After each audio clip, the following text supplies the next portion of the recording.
जब आप चुनाव में उतरते हैं तो भाजपा का और सरकार का 10 साल का कार्यकाल, उनकी नीतियां और जिस तरीके से चीजें मैनेज हुई हैं इस मुल्क में, वो बड़ी सामने है कि 10 साल का कार्यकाल इतना खराब है, महंगाई है, बेरोजगारी है, संविधान खतरे में है, लोकतंत्र खतरे में है। तो भाई एक बात बताइए आप लोग, आपको 10 साल की एंटी इनकम्बेंसी से लड़ने के लिए भी इंडिया अलायंस बनाना पड़ा। 300 सीट से 350 पहुंचना है, आपको टारगेट है। तो ये थोड़ा सिलेक्टिव हो सकते हैं। आप 350 सीट के लिए लड़ाई क्या? आप 350 सीट के लिए लड़ाई क्या? 54 सदस्य। सवाल ये नहीं है, सवाल है कि भारतीय जनता पार्टी के पास जवाब नहीं होता है। सबसे मैं जवाब दूंगा, बताइए क्या है अमीर जी? देखिए सवाल है, आप सवाल है कि भारतीय जनता पार्टी से पूछा जा रहा है कि बिलियनर क्यों बढ़ते चले जा रहे हैं। 2014 में 100 थे, 2024 में 186 हो गए।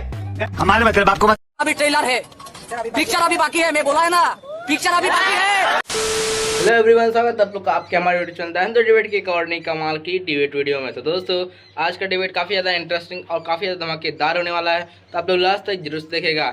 एंड वीडियो पसंद आए तो वीडियो को लाइक एंड सब्सक्राइब जरूर से कर लीजिएगा। तो दोस्तों आज के डिबेट में आप सभी लोगों को देखने को मिलने वाले हैं, तो इधर देखने को मिलने वाले हैं रिजवान अहमद और सामने की तरफ देखने को मिलने वाले हैं विवेक श्रीवास्तव। और दोस्तों डिबेट से खतरनाक होने जा रहा है, क्योंकि दोस्तों विवेक श्रीवास्तव जो कि हिंदू के कट्टर विरोधी हैं और रिजवान अहमद जो कि हिंदू को भी सपोर्ट करते हैं, जिसमें कि जब विवेक श्रीवास्तव कुछ बातें लेके आते हैं, जैसे कि आप मतलब समझ रहे हैं, जब रिजवान अहमद जो कि जैसे कि मुस्लिम है, तो फिर जब हिंदू पे बात आती है, वह हिंदू के लिए बोलने लगते हैं, तो फिर ये चीज़ें विवेक श्रीवास्तव को काफ़ी ज़्यादा बुरी लगती हैं, जो कि विवेक श्रीवास्तव भी हिंदू हैं। मतलब मेरे मुँह से सही निकल रहे हैं क्योंकि थोड़ा जुकाम है, तो उसके लिए सॉरी। तो दोस्तों यही डिबेट में होने वाला है और भी कई सारी चीज़ें होने वाली है, तो डिबेट काफ़ी ज़्यादा इंटरेस्टिंग, काफ़ी ज़्यादा धमाकेदार होने वाला है। तो आप लोग लास्ट तक जरूर से देखिएगा। एंड वीडियो अच्छा लगे तो वीडियो को लाइक एंड चैनल को सब्सक्राइब जरूर से कर लीजिएगा। एंड वीडियो को ज़्यादा से ज़्यादा मात्रा में शेयर कीजिएगा और कोई भी दिक्कत हो तो सब चीज़ें कमेंट में जरूर बताइएगा। तो चलिए अपने मेन डिबेट वीडियो को हम लोग स्टार्ट कर लेते हैं। आइए देखते हैं, मजा आएगा। एक लाइन में बता दूं, एक लाइन में आप पूछ रहे थे कि बहुसंख्यकवाद क्या है जी।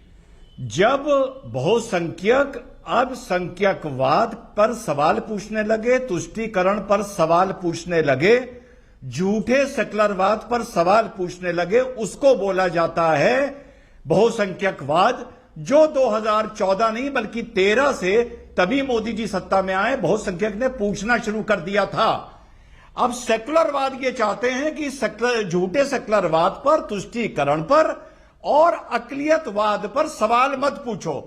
पूछोगे तो तुम्हारी तुलना हिटलर से, रशिया से और नाजियों से की जाएगी। ये तो है भाई डेफिनेशन। बात जब आप चुनाव में उतरते हैं तो भाजपा का और सरकार का 10 साल का कार्यकाल, उनकी नीतियां और जिस तरीके से चीजें मैनेज हुई हैं इस मुल्क में, वो बड़ी सामने है कि एजेंडा क्या है।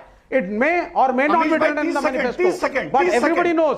हमारे मतलब आपको ये संघ का एजेंडा क्या है। 20 second rebuttal, then Gaurav Bhatia and 30 second. जी जी 30 सेकंड जी 30 सेकंड। अमीश भाई, अगर नरेंद्र मोदी जी का 10 साल का कार्यकाल इतना खराब है, महंगाई है, बेरोजगारी है, संविधान खतरे में है, लोकतंत्र खतरे में है, तो भाई एक बात बताइए आप लोग, आपको 10 साल की एंटी इनकम्बेंसी से लड़ने के लिए भी इंडिया अलायंस बनाना पड़ा। 10 साल की एंटी इनकम्बेंसी और इतनी बुराइयों के बाद अकेले लड़के जीत लीजिए ना। और बीजेपी आपको इंडिया अलायंस बनाने की जरूरत बीजेपी को नीतीश कुमार क्यों चाहिए? बीजेपी को अजीत पवार क्यों चाहिए? बीजेपी को नीतीश कुमार क्यों चाहिए? बीजेपी को अखिलेश यादव, अगर वो तो हमारे चाहिए क्योंकि 300 सीट से 350 पहुंचना है, 300 सीट से 350 पहुंचना है। हमारा भी वही है, हम भी इसलिए लड़ रहे हैं कि हमारा भी 400 का टारगेट है। तो ये थोड़ा सिलेक्टिव हो सकते हैं। आप 350 सीट के लिए अभी मजा आएगा ना। आप 350 सीट के लिए लड़ रहे हैं क्या? हमने देखते हैं, इनसे पूछा गया कि आपने इंडिया अलायंस क्यों बनाया है। बीजेपी ने जो काम किया है, कई लोकसभा में वो 60% पड़ने वाला वोट पा रहे हैं, और अगर भारतीय जनता पार्टी ने इतना वोट बढ़ा लिया है तो कम से कम हम लोगों को भी रणनीति बदलनी पड़ेगी जी। अब मेरा सवाल है, ये बात मैंने नहीं बोली और भाटिया भाई ने भी नहीं बोली, ये कॉन्क्लेव में 10 दिन पहले अखिलेश यादव जी ने बोला कि इंडिया अलायंस इस मारे बनाना पड़ा क्योंकि भाजपा ने अपने काम से बहुत सी लोकसभा में 60% वोट तक पहुंचा दिया है। अब अनुराग भाई बताएंगे कि वो अखिलेश यादव जी के इस बयान से संतुष्ट हैं या इसका वो विरोध करना चाहते हैं आज नेशनल टीवी पर। ओके अनुराग जी। अब देखिए अमीश जी, मैं एक पार्टी का प्रवक्ता हूं, मुझे मौका नहीं मिल रहा है, लेकिन आप विशेषज्ञ को मौका दे रहे हैं और उससे मुझे सवाल भी पूछ पा रहे हैं, इसलिए कि आपको बधाई तो बनती है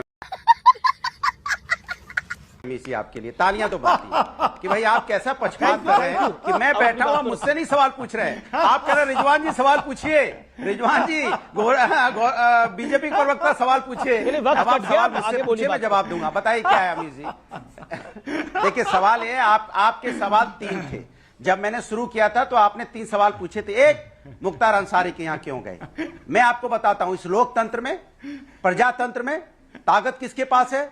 जनता की अदालत के पास है। जनता की अदालत सुप्रीम अदालत होती है, वही जनता लगातार उस परिवार को जिताती आ रही है। अगर जेल में था तो भी 5 बार जीता, बेटा जीता, फिर उसका भाई जीता, फिर उसका भतीजा जीता। जनता जिता रही है, हम नहीं जिता रहे हैं। और जिसको जनता जिताती है उसका सभी सम्मान करते हैं, वो लोकसभा में बैठता है और राज्यसभा में बैठता है, जाके यहां विधानसभा में बैठता है। दूसरी बात, जिस तरह की बात भारतीय जनता पार्टी ने कही, मैं पूछना चाहता हूं, लोकसभा में यहां पे 763 अरे बाप रे, ये तो धोती खोल रहा है। सदस्य हैं।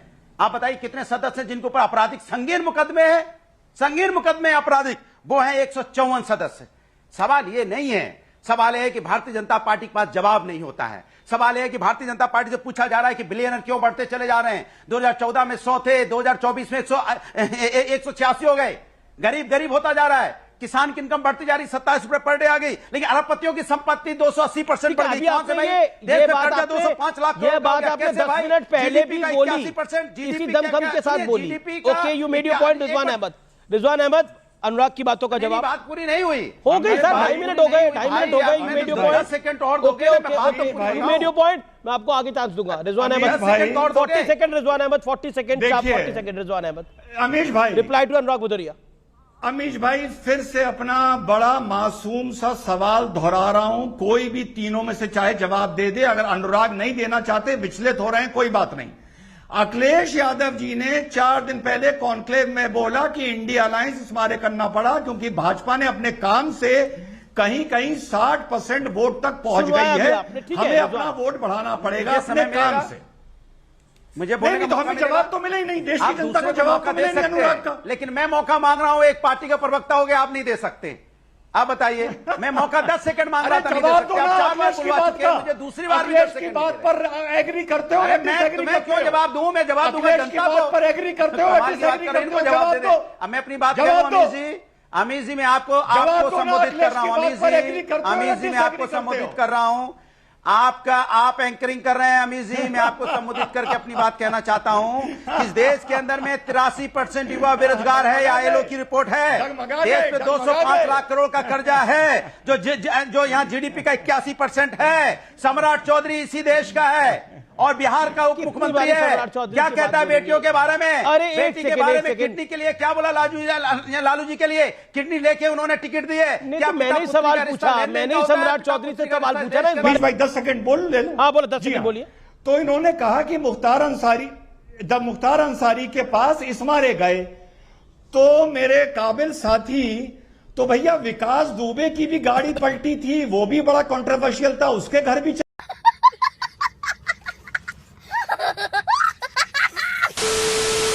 तो जैसा कि आप लोगों ने डिबेट में देखा कि दोस्तों जो अपने रिजवान अहमद होते हैं वह विवेक श्रीवास्तव के ऊपर काफ़ी ज़्यादा भड़क जाते हैं और विवेक श्रीवास्तव की अच्छी धुलाई कर देते हैं। और ये चीज़ इसीलिए दोस्तों, क्योंकि दोस्तों जो अपने मतलब विवेक श्रीवास्तव होते हैं वह हिंदू हैं, लेकिन वह हिंदू को बिल्कुल सपोर्ट नहीं करते हैं और हिंदू की काफ़ी ज़्यादा बुराई करते हैं और भी उनके मतलब हमेशा हिंदू के सामने ही रहते हैं और हिंदू को कहीं से सच नहीं बताने देते हैं, हिंदू को कहीं भी सच्चा नहीं रहने देते हैं। और इसी की वजह से लेकिन आज ये चीज़ अब उनके ऊपर बहुत ज़्यादा बिगड़ गया। रिजवान अहमद जो कि मुस्लिम है, लेकिन दोस्तों वह हिंदू को काफ़ी ज़्यादा सपोर्ट करते हैं। तो इसीलिए डिबेट इंटरेस्टिंग हुआ कि दोस्तों जो अपने रिजवान अहमद होते हैं वह भी हिंदू को सपोर्ट करते हुए विवेक श्रीवास्तव की अच्छी खबर लगा देते हैं। तो डिबेट काफ़ी ज़्यादा इंटरेस्टिंग, काफ़ी ज़्यादा धमाकेदार हुआ। कमेंट में आप लोग बता दीजिए कि आपको वीडियो कैसा लगा। एंड वीडियो को जरूर से भी अच्छी लगी तो वीडियो को लाइक एंड चैनल को सब्सक्राइब जरूर से कर लीजिएगा। एंड वीडियो को ज़्यादा से ज़्यादा मात्रा में शेयर कर लीजिएगा। शेयर करना, सब्सक्राइब करना बहुत ही मस्त, तो जरूर से कर लीजिएगा। और हम लोग मिलते हैं किसी और धमाकेदार डिबेट के साथ। तब तक के लिए राधे राधे, जय हिंद, जय भारत।